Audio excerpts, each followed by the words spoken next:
All right, fifth graders. So today you are going to begin writing your research report, starting with that first chapter.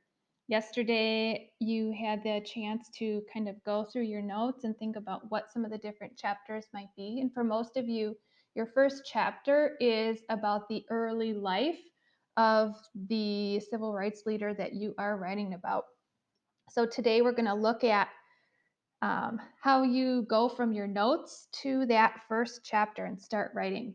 So if you go into your Canvas page, it's Tuesday, March 31st, and in the Civil Rights module, chapter 1, we go to that assignment. Let's kind of go through the directions. So in the directions, it says, first, before you begin writing your research report, start to think about different types of text features that you might want to include. Watch this video to learn more about different types of text features. So hopefully you already watched that video. It's kind of just a fun video that familiarizes you with some text features. I just want you to keep that in mind. We'll be spending more time on that later in this module. But if you start thinking about that at the beginning, it might help you organize your information and decide what to include in each chapter. So right now you are doing this, watching the video. Right now you're doing this, watch the video about chapter 1. And so you're going to open up your civil rights research report. It's in your Google Slides. And work on that first chapter. Here's some things that I want you to include. Make sure you include an intriguing beginning. Just like in all the writing we've done so far this year, your first couple of sentences need to draw in the reader. You want them to continue reading, so you need to include something interesting or a intriguing question or a fact or surprising statistic, maybe previewing a little bit about what the life of this person is going to include. Some of the people that you're writing about have some very amazing things happen to them, sometimes some tragic things that happen to them. So, your beginning, you might want to kind of preview some of those amazing events from their lives. Also, as you're writing, you want to make sure you define key terms. You are an expert on this topic, and not everyone else is going to know about it. You are teaching them about it, and there might be some important words that you need to define for them and let them know what they mean. You might include that in those words in a glossary also, or have some text features that show those on the side. But in your writing, you need to make sure we understand the words you're using. And in each chapter, you need to write at least one paragraph. You might even want more than one paragraph. Each paragraph should be about 5 sentences long. So make sure that you are writing at least one complete paragraph, maybe even more, and that you are using your own words. Okay, this is very important. Use your own words. Do not copy sentences or phrases from your research. I will be able to tell if you are copying sentences because fifth graders do not talk the same as um, most of the people who have written the research that you have been reading. So I will be able to tell if you are using your own words. So before I get started doing an example for you, let's take a look at the rubric. You are going to be assessed in 2 areas for this research report, organization and an ending. And so if we look at a 3 for organization, the writer organized her writing into a sequence of separate sections. She may have used headings and subheadings to highlight the separate sections.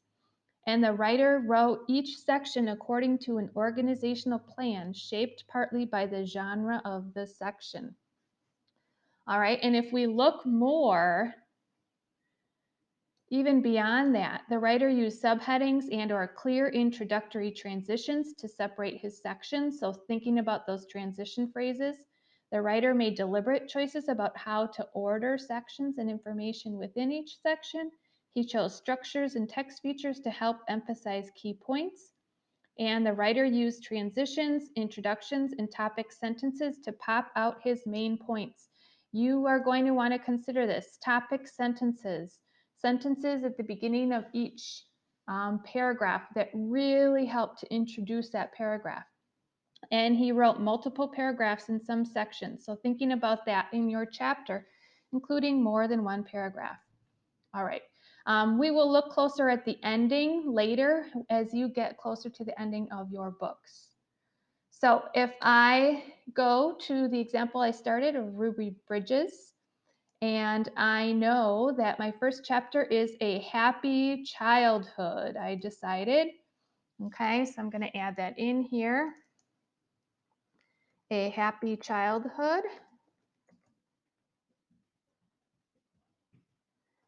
All right. And I'm going to put a tab, of course, to indent each paragraph. Now, I'm going to go back and look at my notes and kind of go through what I have. I know here that most of the information is about a happy childhood. If I look at the other things that I wrote down about her, they're kind of all over, but I want to kind of go in order from in chronological time. So she was born September 8th in 1954 in Mississippi. Her parents were sharecroppers. Ooh, that's one of those words that I am going to need to define or tell people. I'm going to highlight that in my notes so I remember to do that. At age 4, her parents moved to New Orleans, Louisiana. Her family was poor. Her parents worked several jobs, and they rented rooms in a house with other families. She went to kindergarten at a segregated school. I'm seeing another word there, segregated. I'm going to highlight that. That's another word I'm going to need to define for the readers.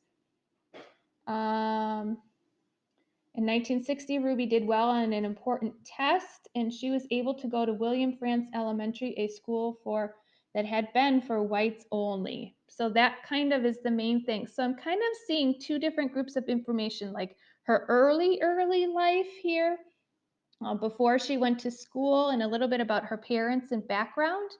And then as we are getting into her school situation. So those might be two different paragraphs that I use in this first chapter. So if I start writing, and I want to kind of think about that first sentence, something intriguing, interesting, and also like a topic sentence that really lets the readers know kind of what this section is about and kind of previewing what's to come. So I'm going to say,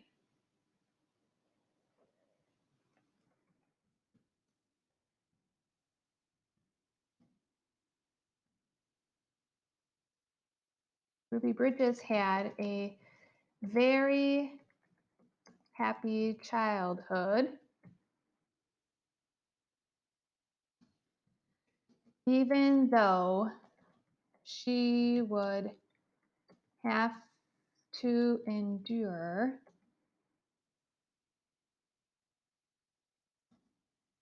some very,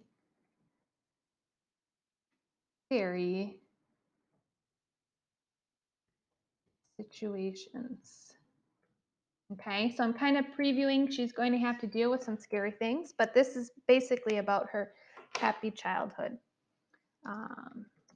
Then I'm going to kind of go through my facts. Now, as I was taking notes, I really tried to paraphrase and not copy the sentences from the book. But if you did copying, now is your time to make sure you're putting it in your own words.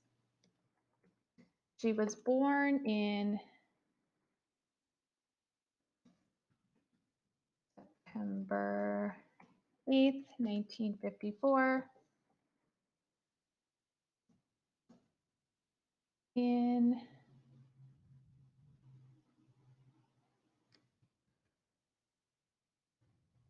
Mississippi.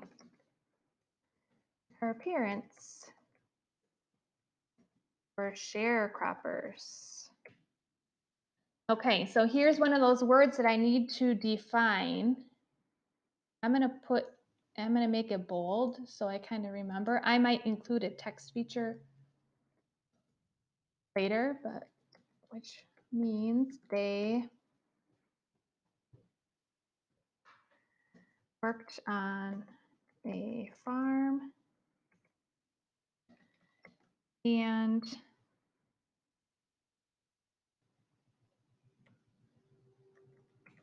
earned a share of the crop's profits.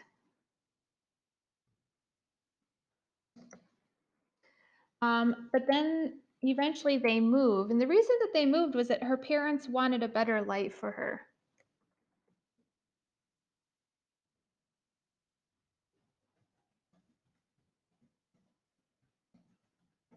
Her family was happy, but her parents wanted a better life for her.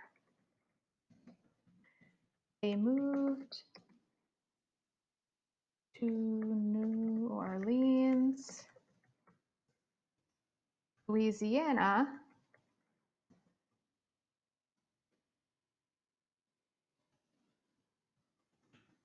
and she was 4 years old. And then I also wanted to include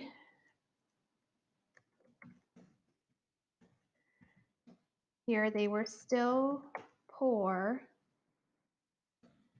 and her parents had to work several different jobs.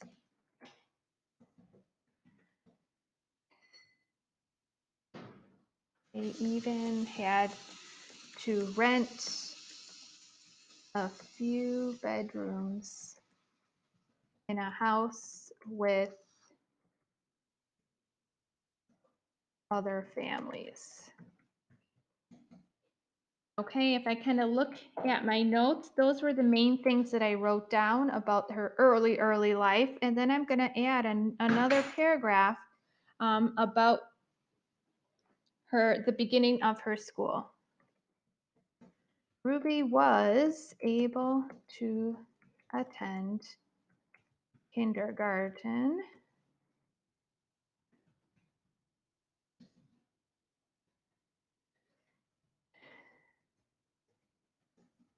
but she went to a segregated school. So segregated was another one of those words that I want to make sure I let readers know. Black students and white students could not attend the same school.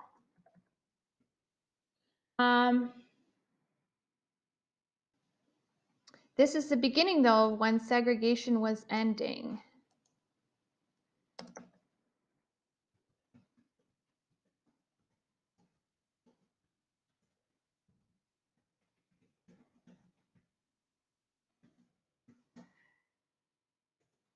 So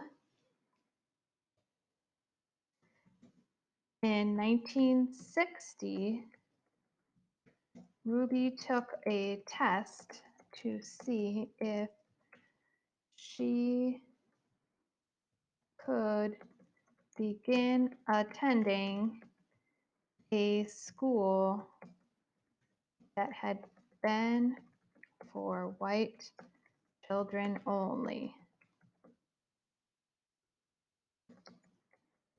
She passed.